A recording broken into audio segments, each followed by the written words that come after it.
Thank you for joining me. I'm in the kitchen and I thought it would make a nice change to do a bit of cooking with you, well, baking. I'm having to sit down to do it because I'm a bit restricted with what I can do with my camera, so I'm not used to baking sitting down. But the reason why I am making this tray bake is I've been diagnosed some months ago now with being pre-diabetic. So there's a lot of things that I've cut out of my diet, the nice things to me, the sweet things. But there are ways of getting little treats into my diet that aren't too naughty. And this is one. There's lots of things that you can do on YouTube, and I've sort of combined bits from one, thrown in bits from another, and away I go. So starting off with, there's about 150 grams of oat flakes there. And as it's going to be a crunchy tray bake, I needn't pre-soak them. Then we have 2 ripe bananas, and they need to be really well mashed. Mash them up because these are going to provide the sweetness for you along with the other fruits that I'll be adding. But as part of my pre-diabetic thing, one of the changes in my diet has been to include more nuts, well, some nuts and seeds, things that I didn't used to include. So they will be thrown in as well. And it depends on what I've got in the fridge, what packets I've got half empty, what I use. But as far as nuts are concerned, they're great. They're healthy fats in them, and they have protein and minerals and fibres. They're good for us all, but they've shown that they can help drop the level, the development of type 2 diabetes. The best nuts are almonds, walnuts, pistachios and Brazil nuts. A mix of those. But it's best to avoid macadamia nuts or any sugar-coated or salted nuts, so either raw or dry roasted. So I now incorporate these into meals. I'll chop and throw seeds on a small helping of whole wheat cereal or porridge in the morning. And I also add to the baking as I'm doing here. So there we have 2 ripe bananas. I don't like to eat them as a fruit when they are ripe. So I buy some, eat some raw and save others for things like this. 1 egg. Whisked in.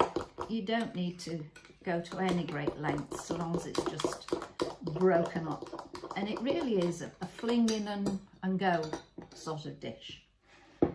So whilst I'm on the prepping bit, my nuts of choice today are Brazil and walnuts.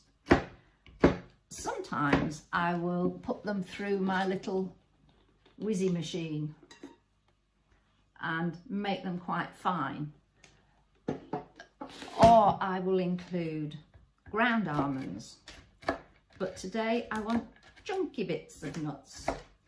Hence, I'm just doing a chop. And amazingly, none have gone flinging onto the floor yet. That's a first. They usually go flinging everywhere. Right, nearly there, because I want some in quite decent sized bits. There we are. I did wash my hands. I was a good girl.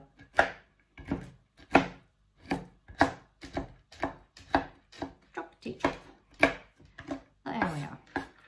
And in my family, when I was growing up, nuts were a rarity, which is probably why I sort of never developed a liking for them. They came at Christmas. That was the only time I saw nuts in our house. Right, that's that. Sorted. Okay. So, to help with raising, just a heaped teaspoon of baking powder. And I'll put that in with those so that I can stir it in and it will mix well when I fling everything in.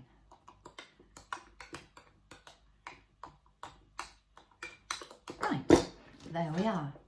The flinging begins. Ta-da! So in go the bananas and the egg.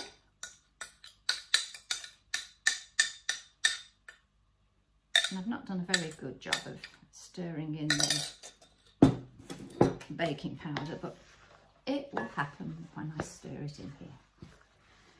And as I say, it's cut and come again, and the making is throw it in and see what happens. So in go the nuts. Ta-da! Seeds. Right. Oh, I'll have a few pumpkin seeds. Right. Flax. And sunflower. It's actually handy. My local Aldi sells mixed bags of seeds, which I find are handy to have in the cupboard. Give those a stir.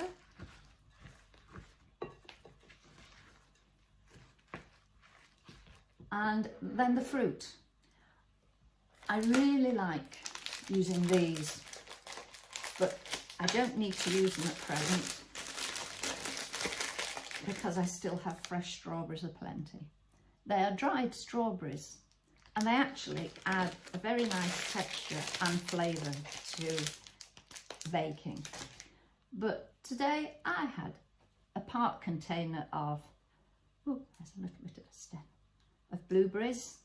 So I'll pop those in whole because I do like to sort of come across a whole blueberry when I'm eating this.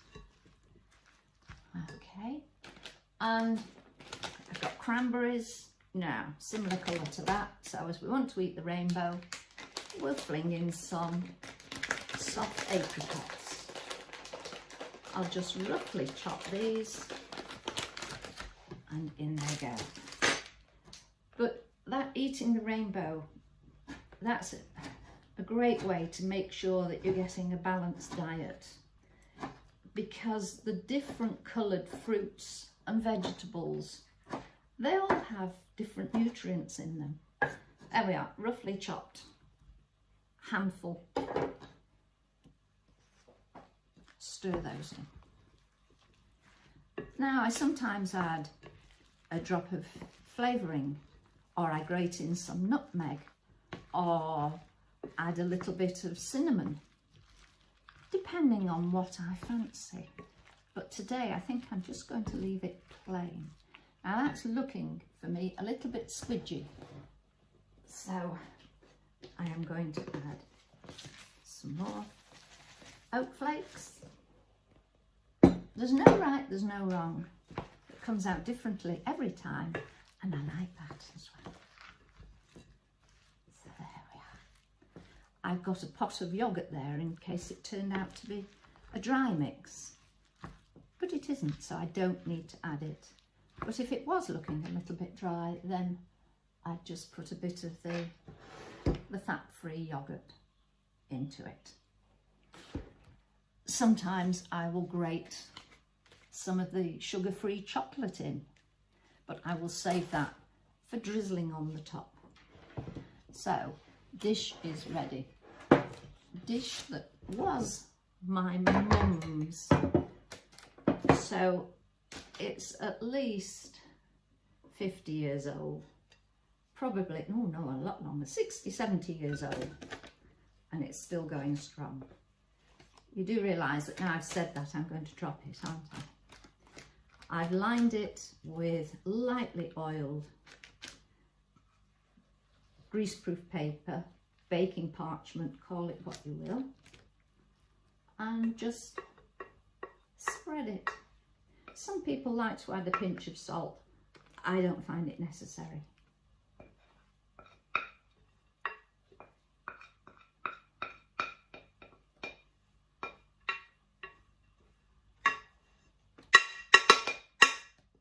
eliminate waste. There we are. Right, so I will just spread it.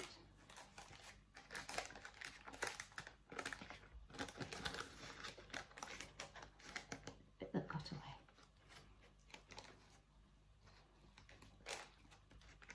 I think I'll sprinkle on a few more flax seeds. Why ever not? They can't lock me up for it, can they?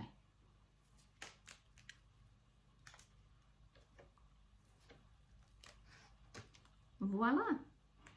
I'll put timing and temperatures on the blurb underneath, and I'll say, see you soon when this is baked and ready for decoration.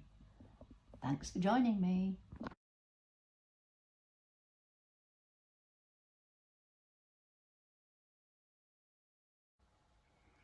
And I'm back, and the tray bake is cooked. I'll put that down in a minute. And oh, I wish I could waft the smell through to you. It's partially cold, not fully cooled, so I'm just going to drizzle very haphazardly some of the sugar-free chocolate onto it. No patterns, nothing, just dribble, dribble, dribble. And I have stirred in just about half a teaspoon of oil to help keep it running free enough to drizzle. And I have to say that there will be no waste. The inner child in me will have to clean out the bowl thoroughly before it gets washed, if you see what I mean. I mean, am I the only one who used to love helping their mum to bake so that they could lick the spoon and scrape the bowl and lick the raw cake mix, biscuit mix, whatever? That was the best bit. Just like pinched bits of anything. If you pinch a chip off somebody, why does it always taste twice as good as when you have a full plate of chips to yourself?